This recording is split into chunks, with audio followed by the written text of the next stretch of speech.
Let's go over how to make one of the main fertilizers that we use here on our farm, fermented plant juice. Fermented plant juice could be made out of herbs, flowers, or vegetable stems and their flowers. You want a healthy plant where it's at its peak growth.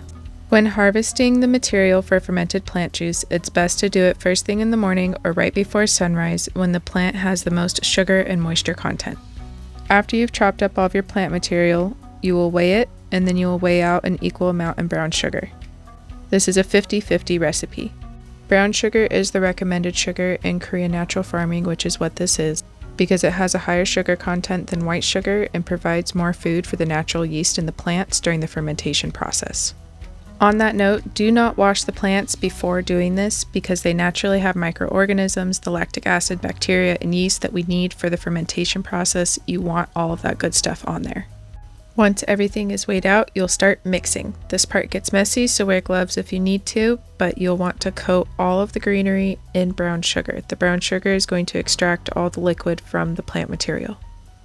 Once everything is thoroughly mixed together, you will transfer it to a container to ferment for 5 to 7 days. When you transfer everything to a container, you do not want to fill it more than 3/4 of a way full so that it has plenty of airflow on the top. Make sure to wipe down the outside of the container after you're done filling it so that you don't attract ants. I use white vinegar. Once you've filled everything into your container, you're going to top it off with a sugar cap. The sugar cap should be a 1/2 inch to 1 inch thick. This helps seal everything together while it goes through its fermenting process.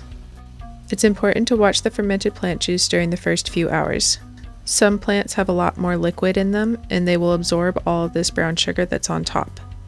This happened to me with the nasturtium, as you can see here. I just mixed everything inside the jar, added a little more sugar, and put a new cap on, and it was good to go. After your sugar cap is done, seal it with a paper towel or a napkin and set it in a dark place for a week. This is what it will look like 1 week later. Now that the fermentation is complete, it's time to extract the liquid. This is best done by pouring it through a fine mesh or a cheesecloth. You don't need to squeeze the extraction out, just let it be gravity fed into a container. I double up these mesh bags just in case, and then I pour everything in it and scrape out the excess. After I get as much as I can, I tie the bags up so that they can drain into the container slowly for a couple hours. After I extract all the liquid, I just compost the green material that's left over. Fermented plant juice is shelf stable and, as far as I know, does not have an expiration date.